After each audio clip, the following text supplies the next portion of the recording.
Hello, and welcome to today's webinar on designing a data supply chain for data as a service. I'm Julie Graham, Content Marketing Manager here at Telium, and I'll be today's moderator. Before we get started, I'd like to go over a few housekeeping items. This webinar will last approximately 30 minutes and will be recorded. The slides and recording of the presentation will be made available at the end of the session. You'll find some related resources in the attachments and links section that you can view during or after today's webinar. We want to hear your questions, so please be sure to use the Q&A feature to submit them. For any that we aren't able to answer live, we'll be sure to follow up with you after. You'll see the social hashtag for today's webinar in the lower right-hand corner of our deck, hashtag Telium Data as a Service Webinar. We encourage you to share your takeaways on social media using that hashtag. And on to today's presenter. Ted Speakus is Telium's Director of the Solution Consultants Organization in North America and Latin America, a team that works with Telium's customers to build strategic solutions that work with the Universal Data Hub and automate the data supply chain. He has over 17 years of experience with a number of leading organizations within digital marketing, social platforms, SaaS-based solutions and messaging firms, ITSM portfolios, and automated quality assurance technologies. Prior to joining Telium, Ted worked in a number of senior-level advisory positions for CA and HP, where his focus was centered on lean IT methodologies throughout financial, healthcare, manufacturing, and retail industries. All right, let's get started. Ted, over to you. Thanks, Julie. And let's go over today's agenda really quick. We're going to cover 4 things today. The first is going to be why data is so critical to an organization. The second is we'll discuss what a data center of excellence is. Thirdly, we'll go into the implementation that we want to get to, which is data as a service, and then we'll take some questions. All right, so let's talk about why data is so critical to an organization and look into the concept of a data supply chain. Before we jump into how it should be, let's look at our current situation and how it evolved into the issues that data as a service will address. It's a common understanding in information technology that silos form, and for the most part, a silo, whether it's marketing-focused, engineering, customer experience, and so on, represents the natural evolution of a company's department as practitioners seek to focus their abilities and increase their productivity. So in that aspect, a silo is a good thing. But over the last 20-plus years, as the information age ushered in new technologies to the tune of billions of devices and thousands of applications, we quickly became aware of a problem in our silos. Data was being held out of sync, and as a result, our business decisions were negatively affected. Data duplication is leading to an unacceptable degree of marketing budget waste, unnecessary data storage, and poor branding.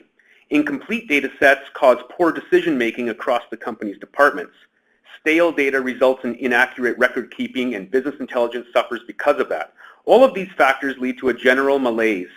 The opportunity cost of not maintaining a universal shared customer data set results in missed opportunities to gain insight into our prospects and take the right action for better relationships and increased revenue.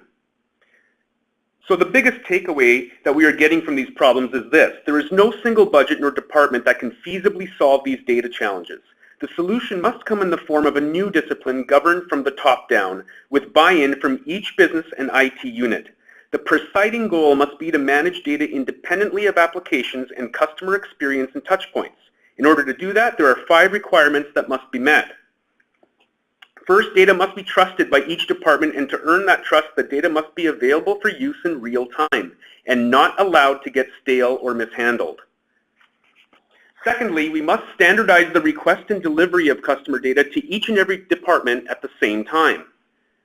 The third requirement to fulfill is perhaps the one that has the most potential to damage the business, and it involves the new privacy and regulatory environment that GDPR produced in 2018 and that the upcoming California Consumer Privacy Act will mandate in 2020. These new regulations make it mandatory for organizations to place the highest priority on their data collection and distribution approach, as a single mistake will result in a tremendous financial penalty. The fourth requirement is about efficiency. The average organization has over 70 different siloed applications, all clamoring for data at the same time, and to meet that demand, it's not practical to integrate this ever-changing environment on a one-to-one basis. The only practical approach is to architect a hub-spoke model with centralized capabilities for orchestrating the free movement of data throughout the enterprise so that our governance is most efficiently enforced. And the last requirement secures the business future. One of the biggest investments companies are making today is that they are doing new initiatives for machine learning. If you talk to any data scientist, she or he will tell you the one thing they all agree upon is that they spend way too much time data wrangling and cleansing. The stakes couldn't be higher for our new ML initiatives with respect to feeding these algorithms with proper data sets.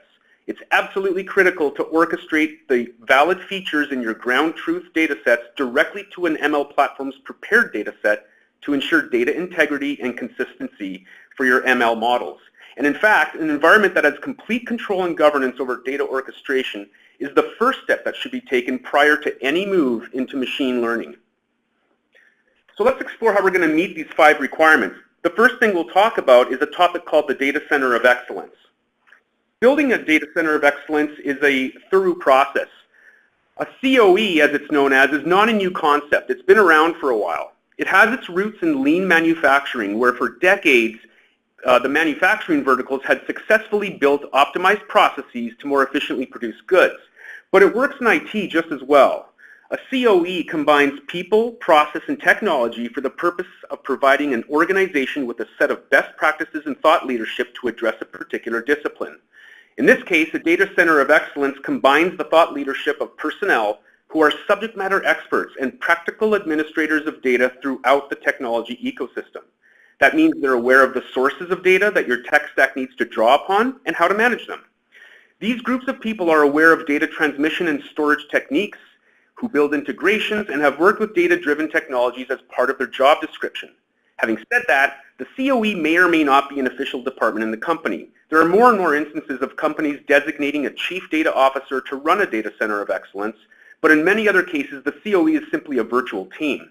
In either case, the COE produces real data strategies and integration specifications drawn from best practices that are followed and maintained. The best part about a Data Center of Excellence is that it models the centralized approach that we understand is a key to meeting our 5 requirements efficiently. So since the technology arm of the COE must be a universally accessible platform to people and other technologies, it is absolutely critical that it remain agnostic to the environment. The technology that will enable a multi-dimensional stack like the kind we're seeing today in big data and digital marketing must treat all other applications and platforms in the stack the same way in order to truly govern and enforce a common data language. This is why it's so important that the COE technology chosen must stretch from the touch points where data is first produced, because there's a lot of those touch points out there, all the way to the destinations that it needs to get to.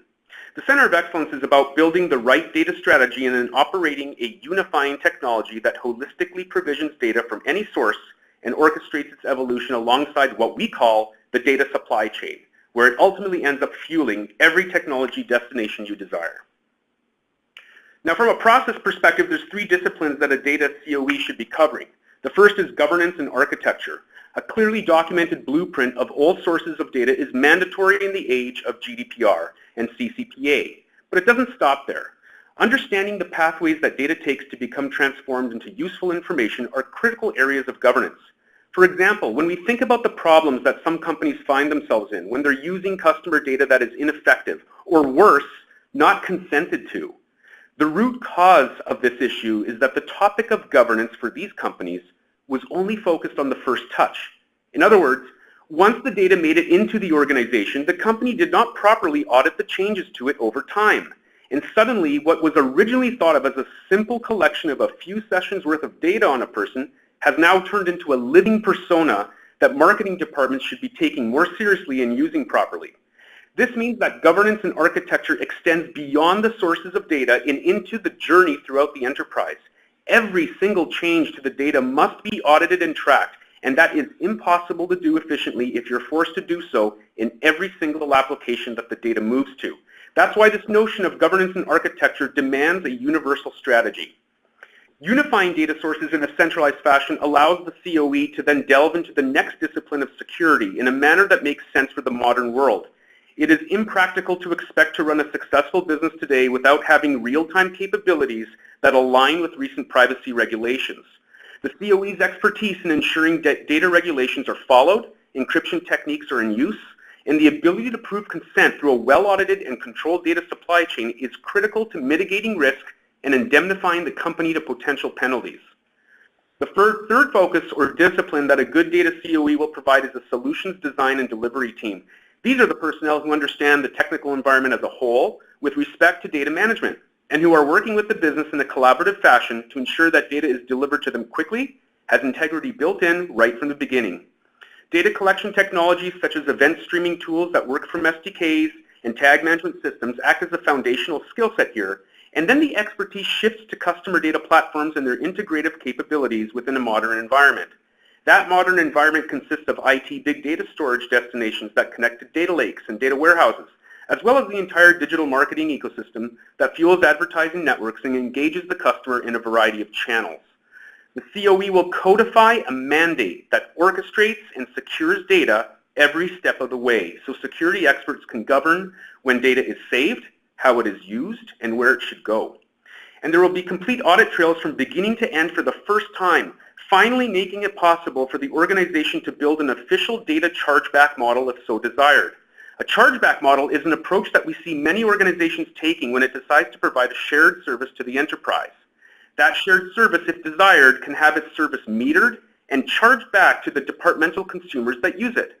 It works well when organizations have a good level of transparency into the service, and in this case, the technology in use for the data COE can understand and audit which departments need data, the volume that they actually receive, and so therefore will have the ability to bill for usage if so desired. This becomes important even if the departments don't actually pay for the data, because it gives the COE a window into the needs of the organization and allows the Chief Data Officer to clearly understand his or her scope of interest. It also allows for economies of scale in that the DAS technology has unified all data collection. Each department in the organization is relieved of having to collect the same data on their own, and thus the chargeback model can measure efficiencies and build SLAs and KPIs for themselves. These fulfill the professional standards of operating a data management discipline effectively and will align an organization properly for the new frontier of privacy and regulations in the industry. So we understand the importance of centrally organizing the company from a process and people perspective. Now let's look into the technology foundation that will implement data as a service and make it a reality. The best part about offering data as a service is that it not only makes sense from a technical standpoint, you're also consolidating data collection and data enrichment technologies into a centrally available backbone that every department is connected to, and the economies of scale are evident. We can look at the budgets of our departments in a new way now. Since data is originally managed and paid for by the silos, we have the benefit of looking into our CapEx spend that we used to spend on this, and where applicable, turn it into OpEx spend since many of these investments will no longer be required. This gives each silo as well as the company as a whole more flexibility with their financial plans. Because departments will now request data, consume it, and share it automatically from a centrally available data supply chain, what we are really doing is evolving from an older model of owning data in silos, which leads to many negative issues, to a modern model that recognizes the value of real-time, standardized data management, and so forth. So providing data as a service has a number of side benefits to it, and from your organization's finance department's perspective, that cost-sharing model very likely will address a significant portion of budget in a very meaningful way. So we've established the logic for evolving to DAS. Based on the 5 requirements we opened this presentation with, we understand that DAS is going to be both cost-effective and follow the lowest risk approach, and it delivers the promise of unifying the needs of all stakeholders regardless of department or technology choice. Everybody's going to have a clean set of real-time data that has integrity and built-in connectivity to all destinations. There are 4 key outcomes that DAS produces as a result of all your hard work in building this strategy. Enterprise-wide data standardization will become a reality because we will have governed the enforcement of data procurement from every source, and it will adhere to a data layer that lays out the instructions for acquisition and transmission. Data integration will also be transformed. Instead of costly point-to-point integrations, an agnostic data supply chain will automate the delivery of data to all legitimate destinations.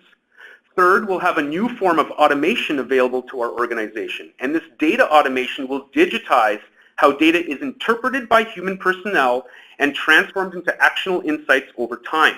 That will save us a great deal of time as we strive to react to opportunities with our customers in the moment. And lastly, DAS will deliver the promise of true data governance that will give us the capability to control every single piece of data the way that regulations require us to. Let's take a look at data standardization. The primary obstacle to unifying the way silos consume data is dealing with each silo's unique technologies, reporting platforms, and data storage techniques. By virtue of having to first establish a common language that each silo will speak, a DAS approach will address standardization as a natural consequence to being in charge of fueling all of the different departments with the same real-time data sets. For example, a marketing department may require specific data points on customers from a host of different technologies, and so the profile will be duplicated in some instances, but not in others. Once standards for data have been designed and the means of requesting data as through a service model are agreed upon, the next aspect to consider is how to fulfill that service model. As explained just now, automation must be used at every phase, as manual processes will take too long and defeat the objective of real-time usage. So the goal of this automation will be to cover the collection of data and the enforcement of standards right at the source in real time, prior to data being delivered to any stakeholder. That's very important. Automation must continue throughout the delivery phase, however, to maintain the proper requirement of providing data in real time. The DAS service doesn't do any good for anybody if the collection phase simply places the data into a storage platform where personnel must then perform cleansing and wrangling and enrichment techniques. That entire transformation itself must be automated by the DAS service. So for example, a BI department may be tasked with providing the executive suite with dozens of different graphs and reports involving the state of company's customers. The BI department typically accesses a repository of customer data and data mines it to produce the metrics. Then it executes dozens of different queries that blend and transform the data to produce a composite enriched view of the customer. The DAS environment's automation optimizes that task. It codifies these queries into running in real time automatically instead of waiting for BI personnel to produce it manually. The DAS platform's digitized logic is essential for maintaining our real-time strategy. Other departments benefit as well because the DAS automation framework has the capability to act in unison with multiple technology destinations over time. So underpinning all of this is the optional capability of designing the chargeback model. Because the automation has complete control over data sources and full visibility into departmental service requests, the DAS platform will be able to audit data requests and meter that data so that every department's usage of the data is known and can be billed if desired. For example, the email retargeting team will make a request for a data set that gives them the customer's email, regardless of whether they get it sourced from a phone or the web. Then the DAS platform will be configured to standardize these data sets for what they really are. It's an email. Next, the automation will continue down the data supply chain and be stitched together with existing psychographic attributes that we already know about this user from other engagements and other interactions. We've seen them before. But here are those attributes for our email team in our shared service model. And because we've centralized data enrichment for the whole company, anyone can leverage this data. Now I know not only the email, but that person's point scoring model has calculated her or him as a high-value prospect. That's relevant for my email remarketing team. Our automation capability doesn't stop there. After assembling this shared data set, it orchestrates its integration to the email server in question and places it into its segmentation staging area with action-based connectors. And finally, we come to the end of our data supply chain. DAS has delivered that exact specification of data that the email team needed to activate the data. No coding was required, no personnel was needed. The data supply chain automation of DAS has worked and provided the email team with what it needed, saving them a tremendous amount of time and effort in otherwise trying to provision this data set on their own. The best part about this is that because we built a data supply chain using security by design methods, we were easily able to secure and protect the data while adhering to privacy laws. Let's take a look at that third outcome, data integration. DAS is the ideal mechanism to provide a means of designing, implementing, and publishing all necessary integrations. The DAS service will receive data requests from the organization that is always changing. Technology standards evolve all the time. The organization's choices in technology are always changing as well. Furthermore, user experiences are always changing in a real-time format. Any user can have 5 or 6 different devices at a time. A DAS service that is not agnostic in its approach to integrations will not be able to scale through this tumult. So having the integration capability built into the data supply chain is an absolute mandatory requirement. And that leads us to our final outcome realized from a sound data as a service strategy, governance. DAS provides an automated data supply chain that is governed and administered by the Data Center of Excellence from end to end. Data is now requested, provisioned, and delivered as a service, independently of application choice or user experience platform. In this diagram, you'll see how Telium solutions work together to provide true end-to-end governance for your data as a service initiative. The governance is evident throughout the automation journey that we just discussed. Starting from the left, Telium IQ and EventStream are working together to automate data collection from all sources and devices. These two technologies are working under the direction of the COE's design data layer. The governance capabilities then move to the center of the screen where further standard data designs for a second type of data, enriched visitor data, comply with the standards in your data strategy. Thus, the technology ecosystem that powers your digital marketing technologies all benefit from the governance inherent in the DAS service because the integrations work bidirectionally. Telium both fuels and is fueled by the ecosystem. You can see the icons on the bottom of the screen representing your IT departments that run important data warehouses and data lakes. They are also kept in sync so our reporting and measurement processes are positively impacted. A single flat rate of billing can be developed for data source collection as a shared collection chargeback model. This makes sense because we only need to collect normalized data once. So naturally, the organization should only pay for it once. Because of this unified data collection technique, our chargeback can be apportioned so that each department contributes equally to it. With respect to the enrichment and transformation of data, that will likely be leveraged by multiple departments in different ways. So a semi-shared enrichment chargeback model can be designed. This makes sense because some digital marketing departments will require unique personifications of the customer, and some won't. And that's okay because we can label which departments use which personas in a many-to-many approach as well as a one-to-one approach and have it all audited for us. And finally, the digital marketing ecosystem stands to benefit from a metered approach to data usage rather than the old way of simply sending the same data to each and every one of them. Now each technology gets precisely the data need and can move to a pay-by-use activation model. So we've covered some innovative new approaches today that will help us understand the strategy necessary to meet the original 5 requirements and assure us of meeting our privacy and regulatory responsibilities. Whether you build a formal data center of excellence to manage your DAS data supply chain or choose to support the process and personnel on an as-needed basis, you'll still be making an investment, and that investment should be measured for viability. Start exposing the true cost from people, process, and technology to do the same thing described. You'll find that data as a service will reduce the original cost of SME labor in silos as a centralized skill set removes labor redundancies. Your shared data strategy for security and design will get applied to all departments. And of course, from a technology perspective, we're going to be reducing duplicate technologies that follow duplicate metering data usage models, and we'll move to pay-as-you-go to alleviate the data swamps that cause us for costly storage. The other aspect of ROI is from a time perspective. From a people aspect, single real-time hub for customer data reduces the cross-departmental departmental collaboration needs. Now that you only have one place to turn to for data, you can centralize around that and focus on it rather than do it in a federated approach.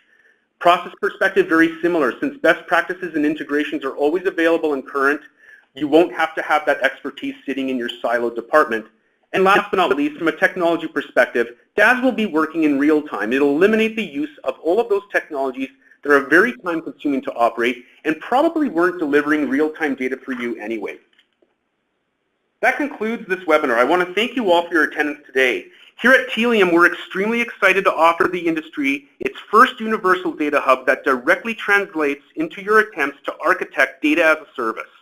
For more details on related topics to data as a service, please take a look at our white paper section on the website where I discuss a number of key strategies for a high-performing data and analytics program. And also our webinar that explores how to design your data supply chain to meet privacy regulations like GDPR and the upcoming CCPA. Thank you. Thank you so much, Ted. We will now take questions from the audience. Our first question, you mentioned that a brand needs to have a customer at the center mandate and every department should have the same first-party data at exactly the same time. How does an organization do that, and what does that look like? That's a great question, and the way that it's done from a DAS perspective, from data as a service, is centralization is key and real time is key because this is a question of accessibility, and it's also time-based. It makes no sense if we have a repository of data that is always changing and not being synced up with the departments. If they are given their own path to produce this data and provision it, by definition they'll be out of sync. So we have to change the model into which data arrives into the organization first and then implement our technology processes. The Universal Data Hub for Telium achieves that as a data as a service approach because all of the integrations are built in and the consuming applications can reach out to the Universal Data Hub and receive that real-time data set in real time. This is the most practical way to approach this. Great. Thank you very much. Next question. I like the idea of a data center of excellence. How do I start setting one up? Yeah, great question there. Centers of excellence, again, they're not new. They've been around for a long time. And it involves, again, people, process, and technology. The first most important aspect is that the strategy is top-down driven. We have somebody in charge, typically a chief data officer. The next step is the strategy itself. What is the Center of Excellence seeking to do with its thought leadership? So the strategy is placed first before any technology is decided upon. And third, you start bringing about the personnel that form the processes for service requests as well as consumption capabilities. Last but not least, pick your technology that will actually implement the Center of Excellence's expertise. Wonderful. Thank you so much, Ted, and thank you to all of you for joining today's webinar. Have a great rest of your day.